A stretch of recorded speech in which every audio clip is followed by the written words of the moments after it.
Okay, bismillahirrahmanirrahim. Alhamdulillahirabbil alamin. Rabbi shrah li sadri wa yassir li amri wahlul 'uqdatam min lisani yafqahu qawli. Assalamualaikum warahmatullahi taala wabarakatuh.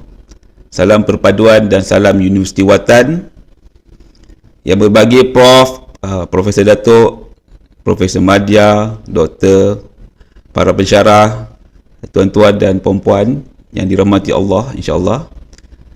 Sebelum kita meneruskan tazkirah kita pada pagi ini, marilah sama-sama kita melafazkan umul kitab Al-Fatihah. Bismillahirrahmanirrahim. Alhamdulillahirabbil alamin. Ar-Rahmanirrahim. Maliki yaumiddin. Iyyaka na'budu wa iyyaka nasta'in. Ihdinas siratal mustaqim. Siratal ladzina an'amta 'alaihim ghairil maghdubi 'alaihim waladdallin. Amin. Alhamdulillah. Bersyukur kita kehadrat Ilahi dengan inayah dan kurnianya, dapat kita bersama-sama berkumpul secara maya di platform Zoom pada pagi Jumaat yang penuh barakah ini. Hari Jumaat yang turut dikenali sebagai Sayyidul Ayyam, yang bermaksud penghulu segala hari. Suka cerita sini saya ingin membacakan sedikit hadis berkenaan hari Jumaat yang diriwayatkan oleh Imam Ahmad rahmatullahi dari Abu Lubabah Ibnu Munzir radhiyallahu anhu berkata bahawasanya Rasulullah sallallahu alaihi wasallam bersabda, hari Jumaat adalah penghulu segala hari dan hari yang paling mulia di sisi Allah. So ini meletakkan hari Jumaat lebih mulia dari hari raya Aidilfitri dan Aidil Adha di sisi Allah. Diam tak diam kita telah menyambut Syawal. Saya rasa kita telah hari ini adalah hari yang ke-15 hari Syawal. So saya mengambil kesempatan mengucapkan selamat hari raya, maaf zahir batin kepada semua para hadirin dan juga kepada penceramah jemputan kita pada pagi ini. So sebelum kita menjemput penceramah untuk meneruskan ataupun memberikan perkongsian pada pagi ini, sukacita saya ingin menjemput Dr. Helena selaku wakil pengurus jabatan untuk memberi sedikit kata-kata aluan. Dipersilakan Dr. Helena. Assalamualaikum dan salam sejahtera. Saya ucapkan kepada hadirin dan hadirat, saya wakil bagi fungsi Jabatan Pendidikan Pencitraan ingin mengalu-alukan semua ke sesi tazkirah kali ke-88 dengan tajuk kita pada hari ini adalah malam pertama dalam kubur. Saya kira bila kita dengar tajuk ni masing-masing agak gerun dan gentar jugalah ya. Bagaimana persediaan kita untuk menghadapi malam pertama di alam kubur.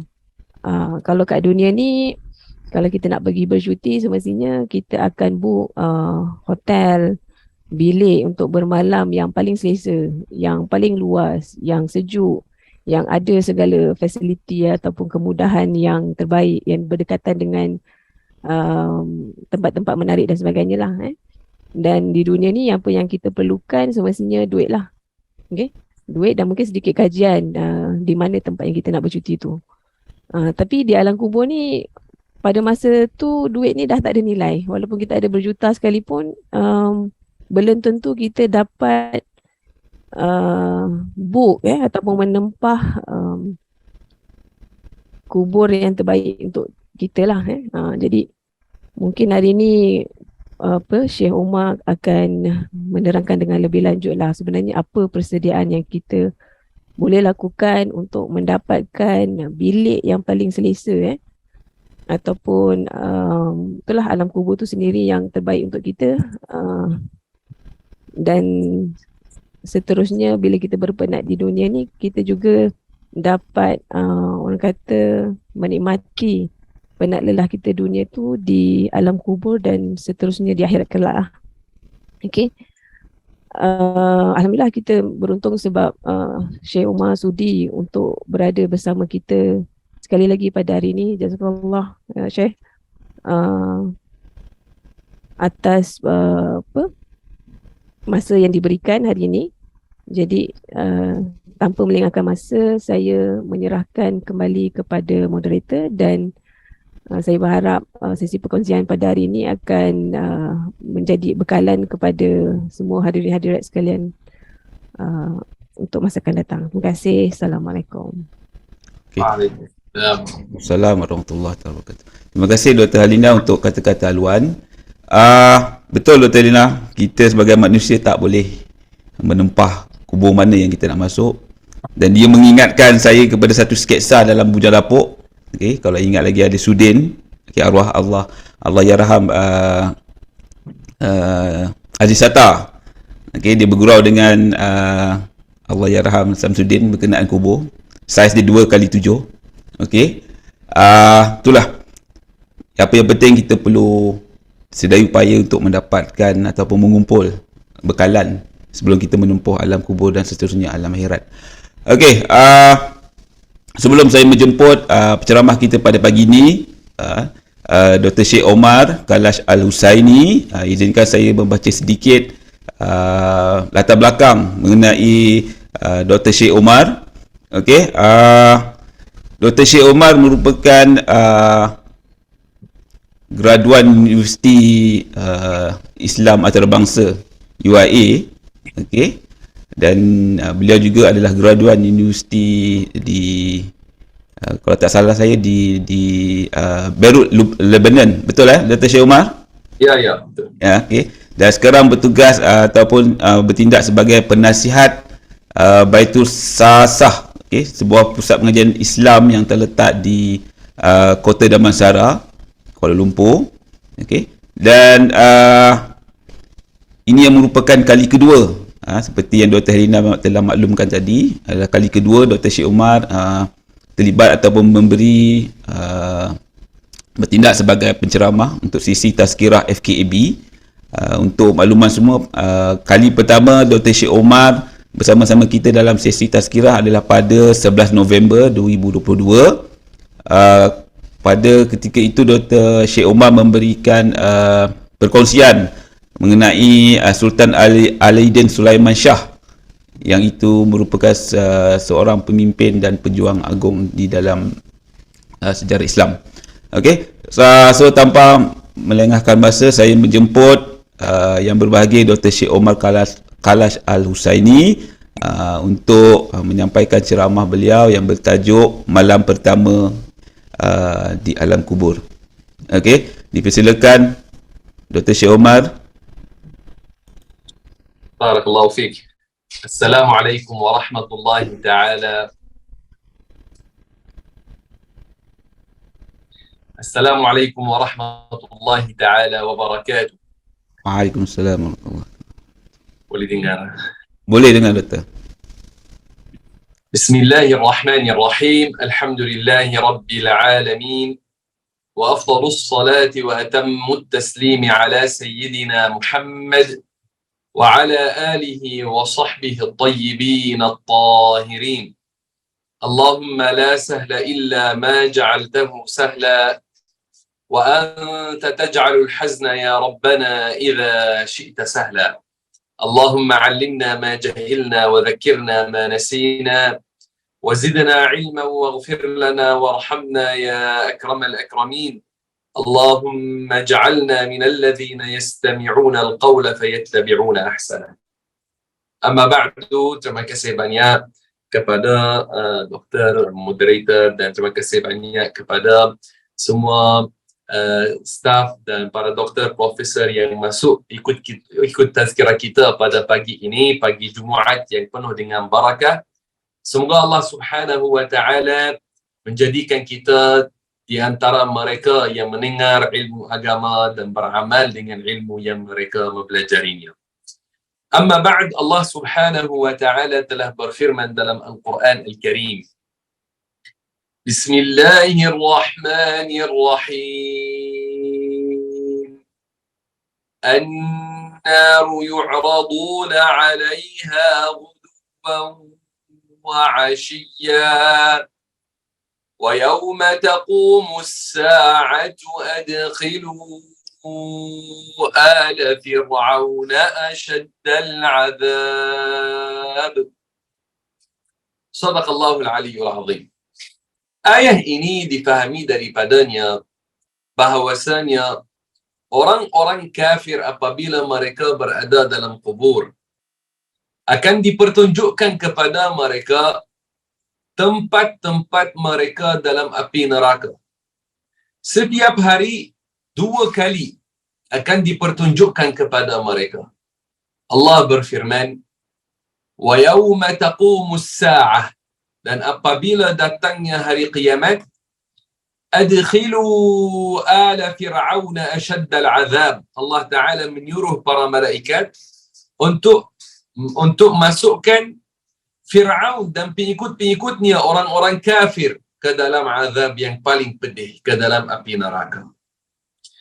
Daripada ayat ini difahami bahawasanya ada kehidupan barzakh. Ada kehidupan barzakh dalam kubur. Difahami daripada ayat ini bahawasanya ada tempoh yang ia antara kematian dan mulanya hari kiamat, yang mana tempoh itu akan berlaku padanya perkara-perkara bagi orang yang telah meninggal dunia. Antaranya adalah apa yang disebut dalam ayat ini bagi orang yang kafir. Maka apabila seorang ada di dalam al-qabr, ada kehidupan namanya kehidupan barzakh. Kehidupan barzakh itu yang mana ia setelah kita keluar daripada dunia ini, apakah yang berlaku padanya? Dan apakah keadaan seorang di dalam al-qabr? Ini yang insya-Allah Ta'ala kita akan ceritakan. Dan tujuan daripada ceritakan tentang ini adalah supaya kita ingat, supaya saya dan kalian ingat tentang persediaan untuk kubur. Kerana orang yang dia lupa tentang mati, lupa tentang kubur, dia akan lalai, dia akan malas dalam dunia ini. Khususnya setelah kita keluar daripada cuti raya, dan ada setengah orang setelah cuti mereka rasa susah nak keluar daripada mood cuti, daripada mood menyambut hari raya. Maka penting peringatan ini bagi kita semua, supaya kita ingat kita ada dalam dunia, kita ada dalam ujian, dan ujian ini ada akhir baginya. Kita akan keluar daripada dunia ini, nanti kita akan dipersoalkan tentang apa yang kita telah melakukan. Muslimin dan muslimat rahimakumullah subhanahu wa ta'ala, jom kita mula perbahasan ini daripada saat apabila seorang bernazar, dia hampir mati, apa berlaku kepadanya. Apabila seorang hampir bernazar, atau apabila seorang bernazar hampir mati, maka dia akan mengalami sakaratul maut. Sakaratul maut ini adalah perasaan sakit yang paling berat yang seorang mengalami dalam kehidupannya. Ada setengah orang yang kata rasa sakit gigi itu sangat berat. Ada yang kata rasa sakit buah pinggan itu sangat berat. Tetapi rasa sakit sakaratul maut itu adalah rasa sakit yang paling berat yang seorang mengalami dalam kehidupannya. Sakaratul maut ini bukan ia hanya bagi orang kafir. Tidak. Hatta orang yang bertakwa berlaku kepadanya sakaratul maut. Hatta Rasulullah Muhammad sallallahu alaihi wasallam telah mengalami sakaratul maut, dan Rasulullah sallallahu alaihi wasallam ketika berada dalam sakaratul maut, maka baginda ada dekat dengannya satu bekas yang ada padanya air, maka dia masukkan tangannya, dia sapu mukanya, dan baginda bersabda, Allahumma inna lil mauti sakarat, Allahumma a'inni ala sakaratil maut, Yani ya Allah, mati ini ada baginya sakarat, ada baginya rasa sakit. Ya Allah, bantulah saya ke atas sakaratul maut. Muslimin dan muslimat rahimakumullah subhanahu wa ta'ala, apabila seorang dalam sakaratul maut, jika dia orang yang mukmin, yang bertakwa kepada Allah subhanahu wa ta'ala, maka dia bersabar dan akan diangkat darjatnya. Akan diangkat lagi dan lagi darjatnya. Kalau orang tanya, kenapa orang salih juga mengalami sakaratul maut? Kena ingat di sini sakaratul maut, ia berlaku apabila seorang masih lagi dalam dunia. Dia belum mati lagi. Dia belum mati. Maka apabila berlaku kepada orang salih sakaratul maut, bertambah pahalanya dengan kesabaran dan diangkat lagi derajatnya sebelum dia keluar daripada dunia. Allah Ta'ala menjadikan bagi mereka masa yang akhir dalam dunia ini peluang juga untuk diangkat lagi derajat mereka. Masya Allah al-Azim. Adapun orang yang kafir, yang tidak beriman, maka orang ini dia tidak bermanfaat daripada kesabarannya untuk akhirat. Tidak ada baginya pahala langsung orang yang telah berkufur terhadap Allah subhanahu wa ta'ala. Orang yang telah meninggalkan kewajipan yang paling besar ke atas manusia, beriman dengan Allah dan Rasulnya, tidak diterima daripadanya apa-apa amalan, sama ada kesabaran atas sakaratul maut atau selain itu daripada apa yang dia buat sebelum, dia tidak akan dapat pahala langsung di hari akhirat. Kerana syarat untuk diterima segala amalan yang salih, segala amalan yang baik adalah beriman dengan Allah dan Rasulnya. Allah subhanahu wa ta'ala berfirman, Bismillahirrahmanirrahim. وَمَنْ يَعْمَلْ مِنَ الصَّالِحَاتِ مِنْ ذَكَرٍ أَوْ أُنْثَى وَهُوَ مُؤْمِنٌ فَأُولَئِكَ يَدْخُلُونَ الْجَنَّةَ وَلَا يُظْلَمُونَ نَقِيرًا. Mafhumnya, mereka yang membuat amalan yang salih, sama ada lelaki atau perempuan, tapi beriman, wahwa mu'min, ini syarat. Wahwa mu'min, fa'ulaika yadkhuluna al-jannah. Mereka ini yang akan dimasukkan ke dalam syurga. Wala yuzlamuna naqira. Dan mereka tidak akan dizalimi walaupun sedikit. Maka syarat yang utama untuk diterima amalan adalah beriman dengan Allah dan Rasulnya. Kerana ini sakaratul maut, jika orang mengalaminya dengan kesabaran, jika orang menghadapinya dengan kesabaran dan dia beriman, maka itu baik bagi dia. Itu baik bagi dia. Walaupun ia berat, walaupun rasa sakit yang berat, baik bagi dia apabila dia bersabar kerana Allah subhanahu wa ta'ala. Muslimin dan muslimat rahimakumullah subhanahu wa ta'ala, apabila seorang mengalami sakaratul maut, kebanyakan orang dia tidak mampu bercakap. Kebanyakan orang tidak mampu bercakap. Dan ada sedikit orang, setengah orang yang mereka dapat bercakap sahaja. Ada setengah orang salih mereka bercakap. Dan kebanyakan manusia tidak mampu bercakap.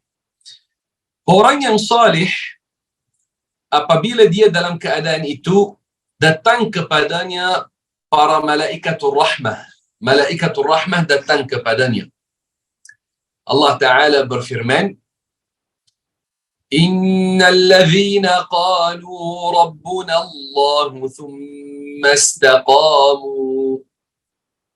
thumma istaqamu tatanazzalu alayhimul malaikatu alla takhafu wa la tahzanu. Difahami daripada firman Allah Ta'ala ini, sesungguhnya mereka yang beriman, innal ladhina qalu Rabbuna Allah, mereka yang telah beriman dengan Allah Subhanahu wa Ta'ala, ada aqidah yang benar, mempercayai dengan kewujudan Allah, mempercayai Allah Ta'ala ada, Dia tidak seperti sesuatu, bukan seperti manusia, bukan seperti cahaya. Allah bukan jisim besar seperti gunung, bukan jisim kecil seperti habuk. Laisa kamithlihi syai'. Allah tidak seperti sesuatu dan Allah tidak berhajat kepada sesuatu, tidak berhajat kepada langit dan bumi, tidak berhajat kepada manusia, tidak berhajat kepada tempat atau arah. Maka orang yang beriman dengan Allah, Allah berfirman, "Thumma istaqamu." Dan mereka telah beristiqamah. Yani mereka melakukan segala yang wajib dan meninggalkan segala yang haram. Tatanazzalu alaihimul malaikah. Para malaikat akan turun kepada mereka, akan datang kepada mereka. Malaikat apa? Malaikatur rahmah. Malaikat rahmat, mereka akan datang kepada mereka. Maka ketika orang salih mengalami sakaratul maut ini, mengalami rasa sakit ini yang berat, datang kepadanya malaikatur rahmah. Dan kata para ulama, muka-muka mereka sangat cantik. Lagi cantik daripada matahari. Maka mereka datang dan mereka senyum terhadap orang yang beriman. Dia rasa gembira walaupun dia rasa sakit. Tapi dengan rasa sakit itu dia rasa gembira kerana datang kepadanya para malaikat. Dan mereka akan kata kepadanya, "Assalamualaikum ya wali Allah." Mereka bagi tahu dia, mereka baca salam, mereka kata, "Assalamualaikum wahai waliullah." Dan apabila dia dapat berita gembira daripada para malaikat, maka di sini hilang daripada hatinya rasa takut daripada mati. Hilang daripada hatinya rasa takut daripada mati. Sekarang kita rasa takut daripada mati, rasa takut daripada kubur. Tetapi apabila seorang dapat berita gembira daripada para malaikat, maka hilang daripada hatinya rasa takut itu. Kemudian datang Azrail alaihi salam yang dia mengambil ruh. Azrail alaihi salam dia datang dan dia akan kata kepada orang yang salih, "Abshir ya wali Allah bi rahmatillahi wa ridwanih." Ambillah berita gembira ini wahai waliullah. Allah Ta'ala meridai kamu, Allah Ta'ala akan memberi nikmat kepada kamu. Maka apabila Azrail alaihi salam mengambil ruh seorang yang mukmin dan ruh itu keluar daripada tempat di dalam kepala namanya al-yafuh, seperti mana warid dalam hadis, ia keluar daripada tempat yang ia telah dimasukkan daripadanya. Apabila dimasukkan ruh dalam badan kita, dalam badan manusia, ia dimasukkan daripada sini, tempat yang ia biasanya lembut. Bagi bayi apabila dia baru lahir, maka ada tempat yang ia lembut.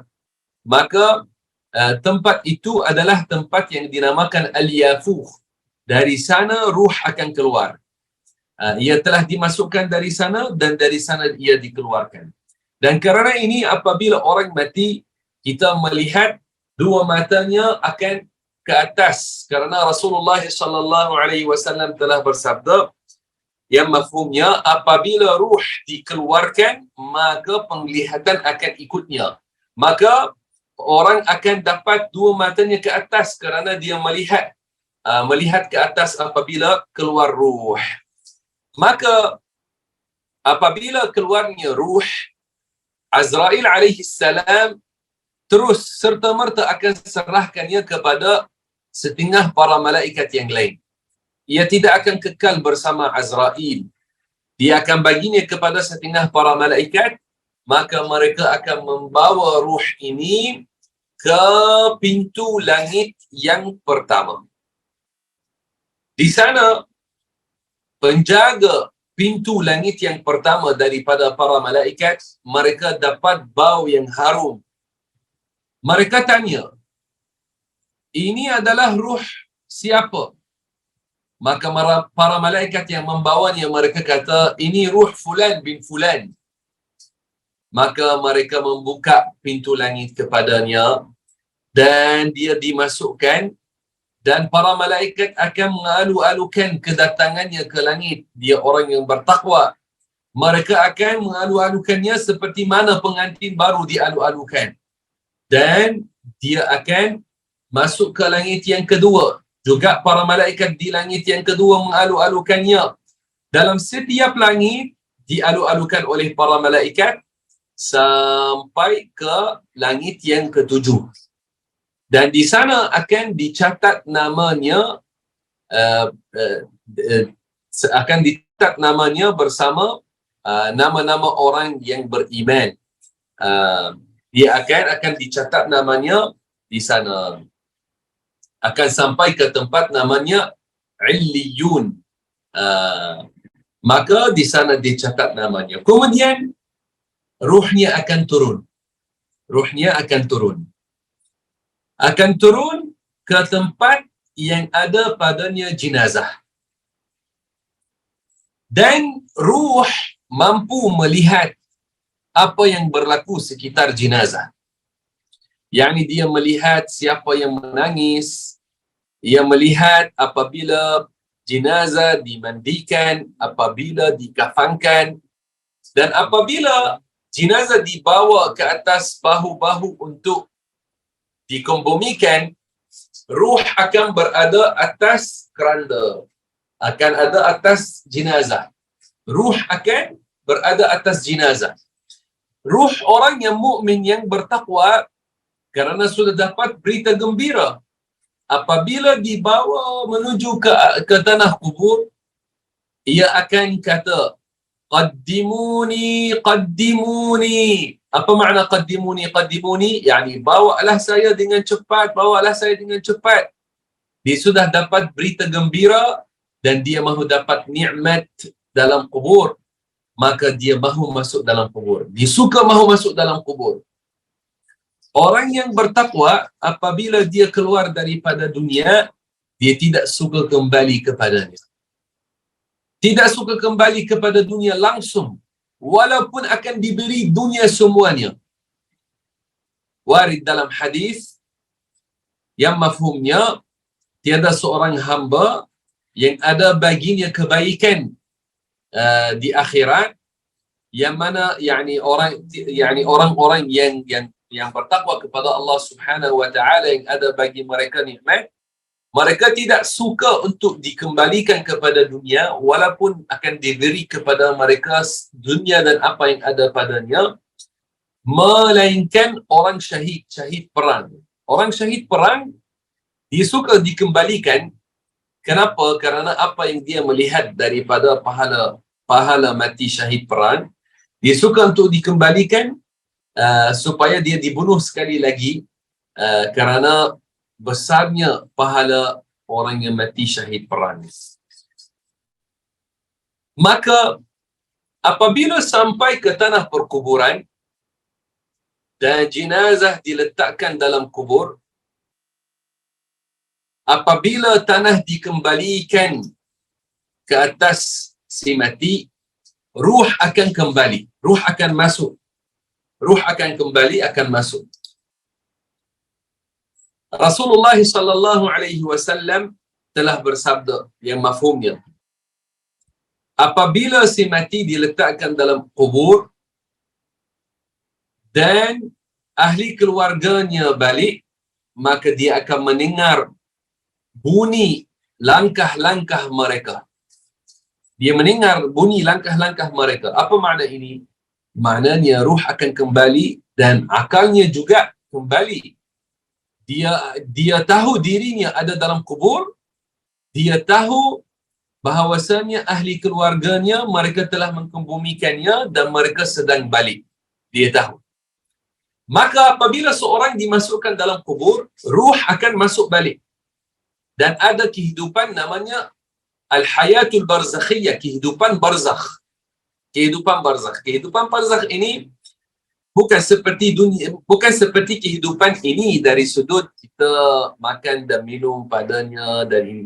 Tapi ada kehidupan yang ada perbezaan antaranya dan antara kehidupan kita di dalam dunia ini. Dalam barzakh orang akan ada bersamanya akalnya, yakni dia bukan dalam keadaan hilang akal, dia tidak tahu apa yang berlaku sekitarnya, tidak. Umar bin Khattab radhiyallahu anhu, dia tanya kepada Rasulullah sallallahu alaihi wasallam secara langsung, dia kata, ya Rasulullah, aturaddu alaina uquluna, yakni wahai Rasulullah, adakah akal-akal kita kembali kepada kita? Baginda bersabda, kahayatikumul yaum, yakni seperti mana kamu sekarang, yakni dari sudut orang kembali akal kepada orang, dia tahu dirinya ada dalam kubur, dia tahu dirinya dia sudah mati. Subhanallahil azim. Maka orang yang bertakwa kepada Allah Subhanahu wa taala, apabila dia dimasukkan dalam al-qabr dan ahli keluarganya balik, maka datang kepadanya munkar dan nakir. Munkar dan nakir, rupa paras mereka sangat menakutkan. Mereka dua para malaikat yang mulia, tapi rupa paras mereka sangat menakutkan. Ini apabila dia dimasukkan dalam kubur, ini pada hari pertama di dalam kubur. Maka datang dua malaikat ini yang warid dalam hadis bahawasanya warna mereka hitam kebiruan, aswadani azraqan, hitam kebiruan, blue black color. Dan scientifically it is approved that the most frightening color for a human being is the blue black color. Subhanallah al-azim. Baginda sallallahu alaihi wasallam mengkhabarkan tentang ini dengan hadisnya sallallahu alaihi wasallam. Dia mengkhabarkan bahawasanya dua malaikat ini warna mereka hitam kebiruan. Dan mata-mata mereka besar. Mata-mata munkar dan nakir besar. Ia besar dan berwarna merah. Besar dan berwarna merah. Dan mereka ada taring-taring yang dengannya mereka membuka kubur. Munkar dan nakir, rupa paras mereka sangat menakutkan. Allah Ta'ala telah menjadikan mereka seperti ini supaya apabila mereka datang kepada orang kafir, dengan hanya melihat kepada mereka dia rasa takut. Hanya melihat kepada munkar dan nakir, orang kafir rasa takut dan itu azab bagi dia. Adapun orang mukmin yang bertakwa, dia melihat mereka dengan rupa paras itu, tapi dia tidak rasa takut. Allah Ta'ala menetapkan hatinya, dia tidak rasa takut. Dan apabila mereka datang kepada orang mukmin, mereka akan mendudukkan dia akan duduk dan dia akan dipersoalkan. Man rabbuka, ma dinuka, madza kunta taqulu fi hadha ar-rajul Muhammad? Yani, apakah agama kamu, siapakah Tuhan kamu, dan apakah kamu telah katakan tentang lelaki ini Muhammad? Maka orang yang beriman, yang bertakwa, dia tidak rasa takut, dia menjawabkan, asyhadu an la ilaha illallah wa asyhadu anna Muhammadan abduhu wa rasuluh. Dia mengucap dua kalimah syahadah. Mereka kata kepadanya, in kunna lana'lamu annaka la taqulu dhalik. Yani sesungguhnya kita tahu kamu akan memberi jawapan ini. Dan tanah perkuburan yang dia telah dikumbumikan padanya akan diluaskan. Kubur yang dia ada dalamnya akan diluaskan. 70 hasta dengan 70 hasta. 70 hasta dengan 70 hasta. Dan akan dipenuhi dengan cahaya seperti cahaya bulan purnama. Dan akan dipenuhi dengan tumbuhan-tumbuhan hijau. Dan akan sampai kepadanya bau syurga yang ia sangat harum, lagi harum daripada wangian yang kita pernah menghidup di dunia ini. Dan orang yang mukmin yang salih ini dikatakan kepadanya oleh dua malaikat, nam kanaumil arusi alladhi la yuqidhuhu illa ahabbu ahlihi ilaih. Maknanya, tidurlah seperti mana pengantin baru tidur. Apabila malam pertama pengantin baru tidur, maka biasanya tidur dengan rasa gembira, rasa tenang, dan biasanya siapa yang akan mengejutkannya, isterinya yang dia sangat cinta kepadanya. Maka maksudnya tidurlah dengan cara yang baik, yang sedap, maka dia tidur dalam al-qabr. Dan akan berterusan dalam nikmat. Apabila jasadnya belum reput, maka ada nikmat baginya dalam al-qabr. Ruh akan kekal bersama jasad dalam kubur. Akan kekal bersama jasad, dia akan dapat nikmat dalam al-qabr. Maka setelah dua malaikat balik, apa yang berlaku? Maka dia diletakkan, ini hari pertama dalam kubur, dia diletakkan, ahli keluarganya balik, datang dua malaikat, tanya kepada dia, dan ini bagi orang bertakwa, dia dapat nikmat. Setelah Munkar dan Nakir balik, apa yang berlaku? Setelah Munkar dan Nakir balik, sedangkan dia berseorangan dalam kubur, tiba-tiba akan datang kepadanya sesuatu dalam rupa paras pemuda yang sangat cantik. Maka orang yang mukmin yang salih akan tanya, siapakah kamu? Maka ia akan menjawabkan, saya adalah amalan kamu yang salih. Saya datang menemani kamu. Subhanallahil azim. Amalan yang salih datang menemaninya dalam kubur, maka dia tidak rasa terganggu, tidak rasa sedih, tidak rasa sunyi dalam kubur, bahkan dia rasa gembira. Masya Allah al-azim, Masya Allah. Tapi ini yang telah sediakan amalan salih. Yang telah sediakan amalan salih, dia bersungguh-sungguh dalam kehidupannya di dunia ini buat kebaikan, buat amalan salih. Ramadan sudah habis, musim kebaikan. Ada setengah yang telah menggunakannya sebagai peluang untuk ambil bekalan. Beruntunglah mereka. Dan ada setengah yang telah sia-siakan masa di Ramadan. Ada yang telah menghabiskan Ramadan dengan memperbanyakkan tidur. Ada yang menggunakan Ramadan untuk melihat movie yang baru dan drama yang baru dan game dan program tentang masak-masak sahaja. Maka siapa yang telah mengambil peluang Ramadan sebagai peluang persediaan, beruntunglah dia.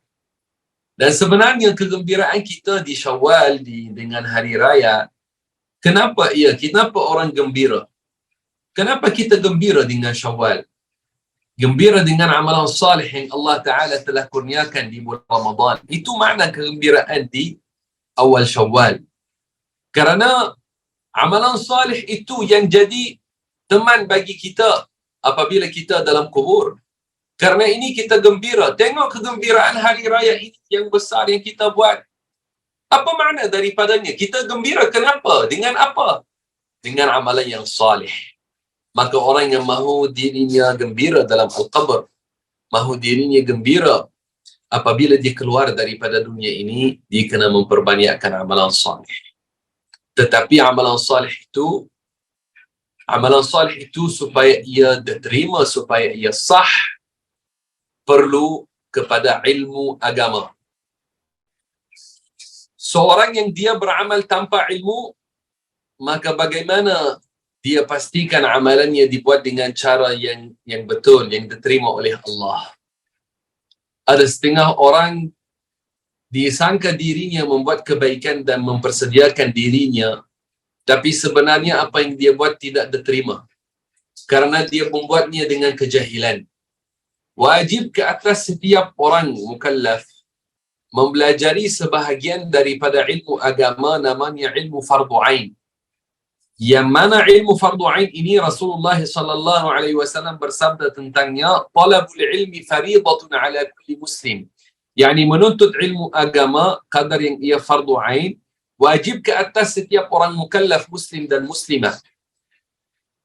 Ada ramai orang zaman sekarang sangka dirinya sudah faham tentang ilmu fardu ain dan menekuninya. Tetapi apabila tanya kepadanya beberapa soalan, dapat dia tidak faham betul.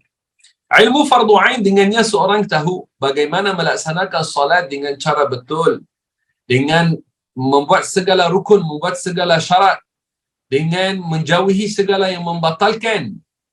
Dengannya seorang tahu bagaimana membuat wuduk dengan cara betul, bagaimana membuat mandi wajib, bagaimana membuat istinja. Dengannya seorang tahu bagaimana puasa, bagaimana melaksanakan kewajipan ke atasnya dengan cara betul. Dengan pastikan dia telah membuat segala rukun dan segala syarat. Dengan ilmu fardu ain, orang tahu apakah dosa-dosa supaya menjauhinya. Ada chapter-chapter dalam ilmu fardu ain tentang dosa-dosa hati, dosa-dosa mata, dosa-dosa telinga, dosa-dosa tangan, dosa-dosa perut, dosa-dosa kaki. Dan ada tentang taubat, apakah rukun-rukun taubat. Ada setengah orang sebelum turun ke kubur, sebelum dia keluar daripada dunia ini, dia sangka dirinya sudah bertaubat, tapi dia tidak tahu tentang 3 rukun taubat. Dia tak faham apakah rukun-rukun taubat supaya dia membuat taubat dengan cara yang betul. Maka orang yang mahu betul-betul membuat persediaan untuk kubur, yang mahu dirinya gembira dalam kubur, maka dia perlu belajar ilmu fardu ain. Dan saya suggest untuk selalu ada tazkirah yang berkait dengan ilmu fardu ain secara siri. Tazkirah umum bagus, tapi tambahan ke atas itu saya suggest seperti mana saya buat bagi staff di dalam Baitus Sa'adah Education Group yang ada bawahnya beberapa sekolah dan beberapa institusi. Maka kita buat pengajian ilmu fardu ain bagi staff supaya mereka tahu dan faham apakah cara yang betul untuk membuat amalan. Kita suka ada amalan soleh yang banyak, kita membawanya bersama kita. Betul. Kita faham ini adalah yang akan temankan kita nanti. Ini yang akan jadi ini adalah bekalan kita apabila kita keluar daripada dunia. Betul. Tapi cara membuatnya dan membuat persediaan bagi amalan soleh itu seorang kena ambil berat tentangnya. Bagaimana kalau tidak belajar ilmu fardu ain, tidak akan mampu membuat persediaan dengan cara betul. Karena ini baginda mengkhabarkan bahawasanya wajib atas setiap orang mukallaf mempelajari ilmu fardu ain. Muslimin dan muslimat rahimakumullah subhanahu wa ta'ala, orang mukmin yang bertakwa apabila dia dalam al-qabr, jika belum reput jasadnya, maka dia akan berada dalam nikmat, dalam kubur. Okey. Jika dia antara yang reput jasad mereka, kerana bukan semua orang soleh jasad mereka tidak reput. Ada di antara mereka pun yang jasadnya reput. Apabila reput jasad seorang yang soleh, maka ruhnya akan naik ke syurga. Yani ia tidak akan kekal dalam kubur.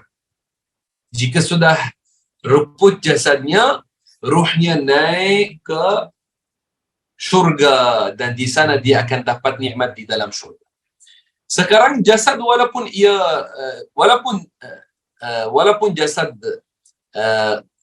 walaupun jasadnya reput,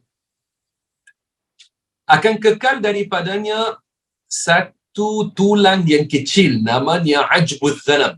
Ajbuz zanab ini ia adalah satu tulang yang kecil yang saiznya seperti saiz biji mustard. Biji mustard. Sangat kecil. Itu ajbuz zanab akan kekal. Ini tidak binasa. Dan nanti apabila dikembalikan jasadnya akan dikembalikan atas tulang yang kecil ini yang namanya ajbuz zanab. Dan orang yang salih apabila dia dibangkitkan daripada kubur, apabila dibangkitkan semula daripada kubur, dia akan dibangkitkan dengan ruh dan jasad. Bukan dengan jasad sahaja, bukan dengan ruh sahaja. Tak, dua-duanya. Dua-duanya dia keluar daripada kubur, dan apabila berlaku perhimpunan, dia akan dihimpunkan dalam keadaan dia pakai pakaian yang cantik, dan dia rasa kenyang, tidak lapar, tidak rasa dahaga, dan dia akan menunggang unta itu apa yang atasnya daripada emas, dan dia akan berada di bawah bayangan arash di hari akhirat. Kerana pada hari itu tidak ada bayangan melainkan bayangan arash, maka dia akan berada di bawah bayangan arash, tidak akan berada di bawah kepanasan matahari seperti mana berlaku kepada setengah orang. Okey, tapi tempoh bagi hari kiamat itu seperti mana ada dalam Al-Quran, ia adalah 50,000 tahun. Allah berfirman, fi yawmin kana miqdaruhu 50,000 sanah. Yani pada hari yang mana tempohnya adalah 50,000 tahun. Kita hidup di dalam dunia ini, kebanyakan kita antara 60 ke 70 sahaja. Kebanyakan kita antara 60 ke 70. Itu adalah kebiasaannya. Tetapi hari kiamat, tempohnya 50,000 tahun. 50,000 tahun. Apabila seorang balik nak beraya, ada setengah orang tersekat dalam trafik 20 jam. Dia rasa dirinya terganggu, tunggu dalam kereta 20 jam, sedangkan dia tunggu ada aircon dalam kereta, dia boleh dengar lagu-lagu. Subhanallah al-azim. Ada dengannya juga ahli keluarga, ada bersamanya dalam kereta. Pada hari kiamat, tempoh hari kiamat itu 50,000 tahun. Bagaimana seorang bertakwa rasa? Seorang yang bertakwa, dia rasa ia berlalu cepat. Ia berlalu seolah-olah dia tunggu, dia dah buat solat, seolah-olah dia telah buat solat asar dan dia tunggu nak solat maghrib. Seperti itu dia rasanya. Dia rasanya berlalu cepat. Kerana dia orang yang bertakwa dan dia akan berada dalam keadaan aman.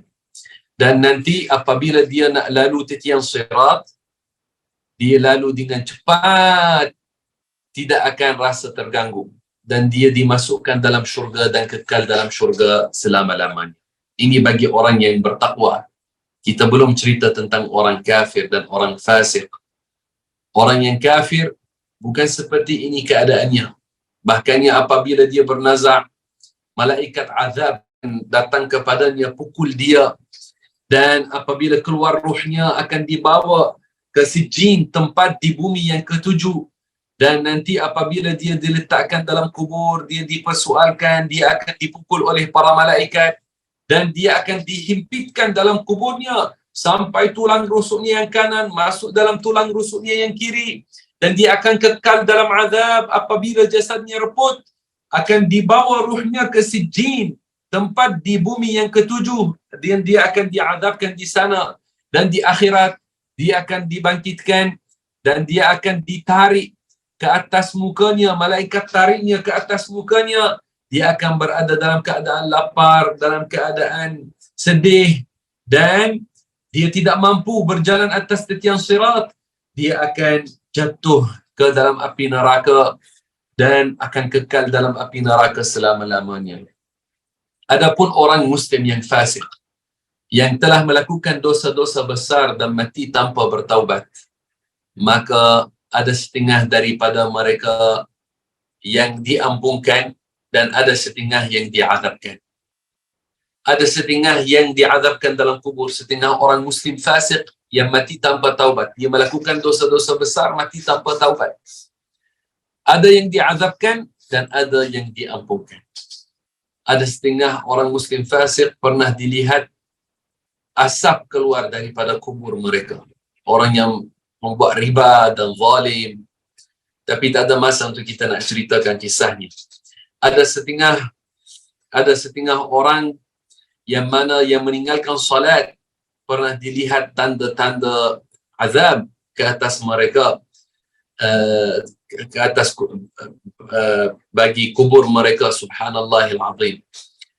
Maka seorang yang mahu selamat, yang mahu dirinya gembira dalam kubur, hendaklah dia tetap atas beriman dengan Allah dan Rasulnya. Hendaklah dia beramal dengan ilmu fardu ain. Kalau belum belajar, dia kena belajar ilmu fardu ain, amallah dengannya, dan banyakkan amalan salih sebagai bekalan. Barakallahu fikum, jazakumullahu khaira. Terima kasih banyak kepada semua para muslimin dan muslimat yang telah menyertai tazkirah kita pada Jumaat ini. Sampai sini, wallahu subhanahu wa ta'ala a'lamu wa ahkam. Barakallahu fikum. Terima kasih diucapkan kepada Dr. Syekh Syekh Omar di atas tazkirah yang disampaikan sebentar tadi. Masya Allah, banyak sangat input yang diberikan, ya. Kita ada sekitar 5 hingga 10 minit untuk sesi inilah, soal dan jawab. So sekiranya para hadirin hadirat ada soalan yang nak ditanyakan kepada Dr. Omar, Syekh Omar, so bolehlah onkan mikrofon dan berbicara dengan Dr. Syekh Omar. Dipersilakan para hadirin yang mempunyai soalan.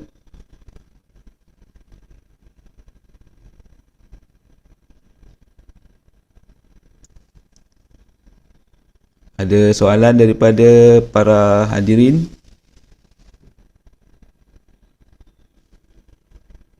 Mereka tengah tafakur tentang isu beginilah Dr. Syekh Omar, saya ada satu soalan lah. Mungkin harapnya soalan saya ni tak kedengaran pelik. Tadi Dr. Syekh Omar ceritakan tentang proses bagaimana roh tu dicabut, kemudian mengiringi jenazah ke kubur dan proses dan seterusnya. Untuk orang yang terpilih, orang yang bertakwa, nampak proses tu cantik, indah, kan? So bagaimana pula contoh bagi mereka yang contohlah yang terlibat dengan kemalangan, kan? Kemalangan di jalan raya, maut serta-merta. Kalau jika kita fikirkan secara logik, proses tu tak seindah ataupun teratur lah, maksudnya bagi mereka yang terlibat dalam kemalangan. Ada tak apa-apa komen ataupun pandangan daripada Dr. Syekh Omar? Di sini ada satu poin yang penting yang perlu kita jelaskan tentang isu mati tiba-tiba. Ada setengah orang yang sangka bahawasanya jika orang mati tiba-tiba, bukan atas katilnya dan bukan sikit-sikit berlaku kepadanya sakaratul maut dan ini. Ada setengah orang sangka bahawasanya ini tanda buruk kalau dia mati tiba-tiba macam itu. Sebenarnya mati tiba-tiba itu tidak boleh dengannya sahaja orang kata ini maknanya keadaan yang tidak baik. Tak. Hatta ada setengah para anbiya yang mati secara tiba-tiba. Sayyiduna Sulaiman alaihi salam dia mati tiba-tiba. Dia suruh jin untuk membuat binaan-binaan dan membuat ini, dan pada suatu hari sedangkan dia berdiri dan dia bersandar atas tongkatnya, dia mati. Sebelum dia mati, dia mohon daripada Allah untuk menyembunyi kematiannya daripada jin, khabar kematiannya. Maka mereka takut daripada Sulaiman, seperti mana kita tahu dalam kisah Sulaiman. Mereka teruskan dengan kerja, mereka tak tahu dia mati, sedangkan dia sudah mati tapi kekal berdiri atas tongkatnya. Sampai ada satu serangga datang makan tongkatnya dan dia jatuh. Baru jin tahu tentang kematian Sulaiman. Jadi Sulaiman alaihissalam, Nabi yang mulia, dia mati secara tiba-tiba. Maka mautul faj'ah, mati secara tiba-tiba, bukan maknanya mesti orang itu keadaannya buruk. Tidak. Ada setengah orang bertakwa mati secara tiba-tiba juga. Okey. Sekarang apabila dia mati secara tiba-tiba dalam kemalangan atau dia duduk maka berlaku heart attack dan dia mati terus, maka ini pun datang kepadanya Azrail. Kalau dia bertakwa, datang kepadanya Azrail, memberi kepadanya berita gembira. Walaupun tempoh dia mengalami sakaratul maut bukan sepanjang selainnya daripada yang duduk atas katil dan itu, bukan sepanjang itu, tapi juga dia ini akan datang kepadanya Azrail dan akan memberi kepadanya berita gembira. Dia akan diberi berita gembira oleh Azrail alaihi salam. Dan juga ruhnya akan dibawa seperti mana kita dah ceritakan oleh para malaikat, akan dibawa ke langit, dan itu akan berlaku juga itu. Tapi ia tidak sebelum keluar ruhnya, tempohnya bukan sepanjang sakaratul maut ini, bukan sepanjang yang berlaku kepada contoh yang kita telah memberi dalam tazkirah. Okay. Terima kasih Dr. Syed Omar atas penjelasan tu. Mungkin kita pergi poin yang Dr. Syed Omar nyatakan tadi, perkasakan ilmu fardu ain. So, kita sebagai manusia perlu bersedialah apapun bentuk kematian kita, kan? Ada lagi apa-apa soalan daripada hadirin? Jika tidak, kita boleh tamatkan sesi ini.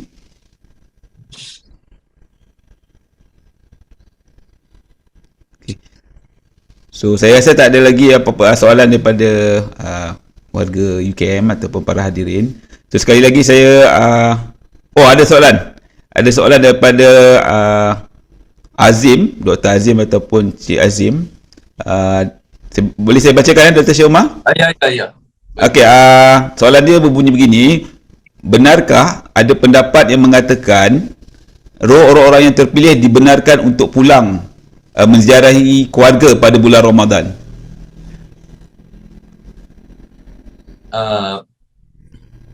Ruh bagi orang yang salih, bagi orang waliullah yang salih, ia akan berada dalam kubur bersama jasadnya. Setelah reput jasad, seperti mana saya sebut, ia akan naik ke syurga. Setengah orang salih, kata ulama, ada bagi mereka tasarruf setelah mati.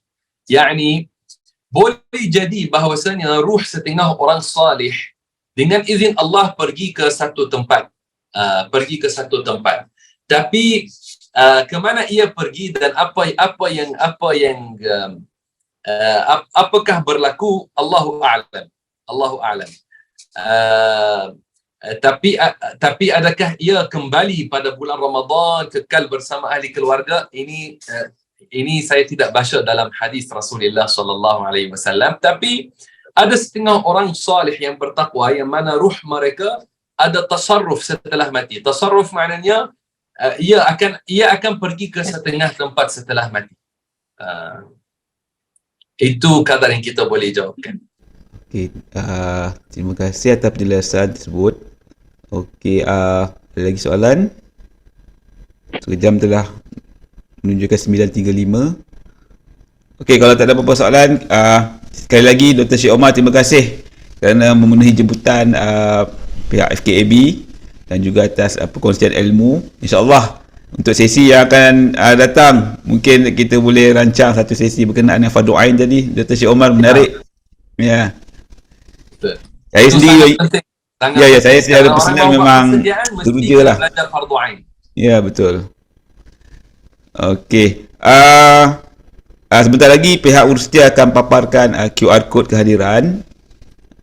So bolehlah kita dah ada pun di chat box, minta para hadirin daftar kehadiran. Okey, Dr. Syed Omar, sekali lagi terima kasih. InsyaAllah kita berjumpa lagi. Assalamualaikum warahmatullahi taala wabarakatuh. Sesuatu bagi yang mahu belajar ilmu fardu ain dan dia cari mana nak belajar, ada page Facebook saya, Dr. Omar Kalash Al-Husaini. Saya dah letakkan dalamnya banyak rakaman tentang ilmu fardu ain. Boleh cari.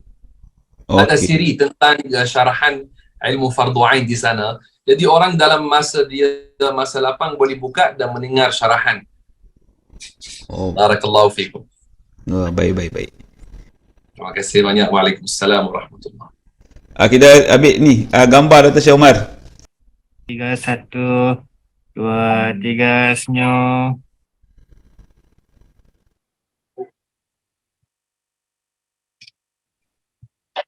Okey, terima kasih. Okay, sama-sama urus dia. Terima kasih banyak. Barakallahu fikum. Assalamualaikum. Waalaikumsalam.